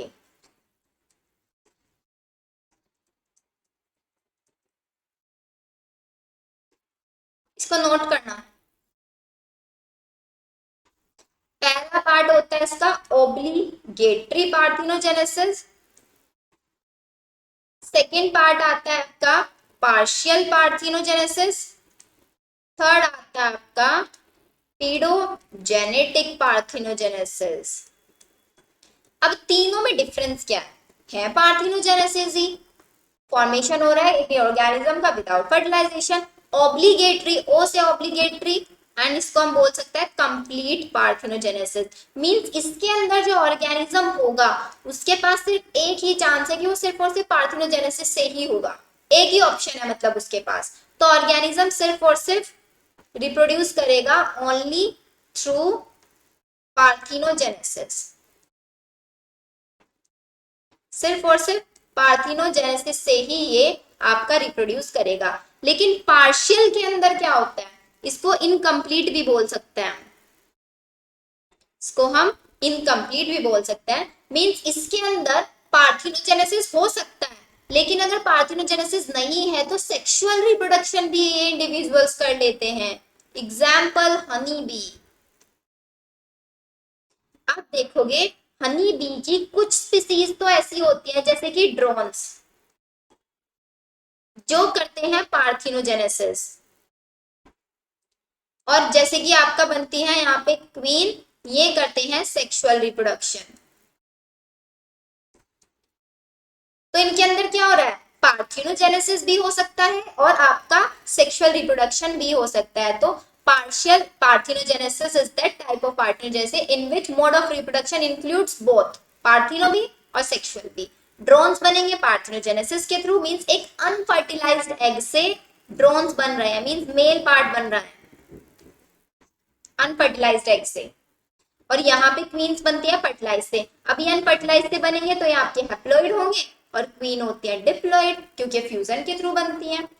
पीडोजेनेटिक में क्या होता है, पीडोजेनेटिक में आपका जो पार्थिनोजेनेसिस होता है वो लार्वल स्टेज में होता है। जब इंडिविजुअल लार्वल स्टेज में है तब उसके अंदर पार्थिनोजेनेसिस हो जाता है, जिसका एग्जाम्पल है आपका liver fluke.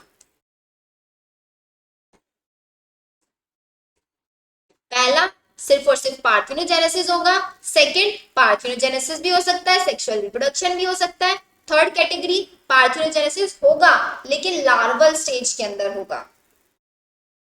Example rock lizard, या फिर आपका स्मॉल स्नेक। ये हुआ आपका पार्थिनोजेनेसिस टॉपिक फिनिश। अभी पार्थिनोजेनेसिस में आगे 3 टाइप्स और आते हैं। क्या आता है 3 टाइप्स, वो देख लो।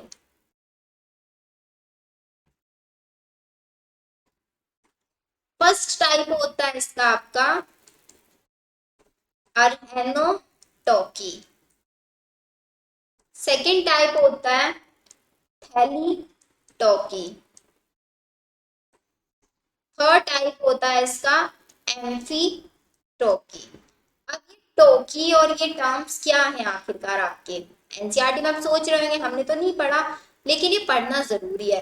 अरहेनोटॉकी का मतलब ये है जो आपका एग है वो डेवलप होगा सिर्फ और सिर्फ मेल के अंदर, क्योंकि पार्थियोजेनेसिस में क्या हो रहा है, एक फर्टिलाइज्ड एग से एक ऑर्गेनिज्म बन रहा है, लेकिन हमें ये नहीं पता ना कि वो फर्टिलाइज्ड एग से मेल बनेगा या फीमेल बनेगा। तो अगर उस फर्टिलाइज एग से सिर्फ मेल बन रहा है तो उसको हम बोलेंगे अरहेनोटॉकी। फर्टिलाइज एग से डेवलप हो रहा है सिर्फ और सिर्फ मेल तो उसको बोलेंगे अरहेनोटॉकी। एग्जाम्पल जो मैंने अभी आपको प्रीवियसली बताया था, drones of honey bee. Honey bee के अंदर जो ड्रोन प्रेजेंट है। थैलीटॉकी के अंदर क्या होगा, जो आपका एग है वो डेवलप होगा सिर्फ और सिर्फ फीमेल के अंदर। इसका एग्जाम्पल होता है लेसिरेटा। एम्फीटॉकी के अंदर जो एग है वो आपका डेवलप हो सकता है मेल के अंदर भी एंड फीमेल के अंदर भी, दोनों चांसेस हो सकता है। इसका एग्जाम्पल है एफिड्स। तो पार्थियोजेनेसिस समझ में आया। फर्टिया मीन्स जो आपका development of an organism from without fertilization या फिर without from a unfertilized egg, एक अनफर्टिलाइज्ड एग से या फिर बिना फर्टिलाइजेशन के। अब ये जो अनफर्टिलाइज्ड एग है वो मेल में कन्वर्ट हो रहा है तो अरहेनोटॉकी बोलेंगे, और अगर फीमेल में हो रहा है थैलीटॉकी, दोनों में हो सकता है तो एम्फीटॉकी। क्लियर यहाँ तक, बताओ। yes, सो आपका चैप्टर फिनिश। अब आपको क्या करना है, देखो जितना मैंने आपको पढ़ा दिया वो सफिशिएंट नहीं होता है कभी भी, तो आपको इसका मेन इंपॉर्टेंट थिंग आज बैठ के आपको इसके पूरी एनसीईआरटी रीड करनी है, line to line NCERT read करनी है, ठीक है।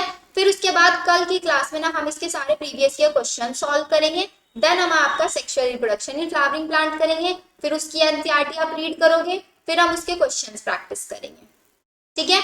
ऐसे ही हम आपका पूरा का पूरा 12th बैच कंटिन्यू करेंगे। डन, चलो फिर अब मिलते हैं कल की क्लास में। सी यू टुमारो, तब तक बैठ के पढ़ो अच्छे से। Okay, bye bye. bye.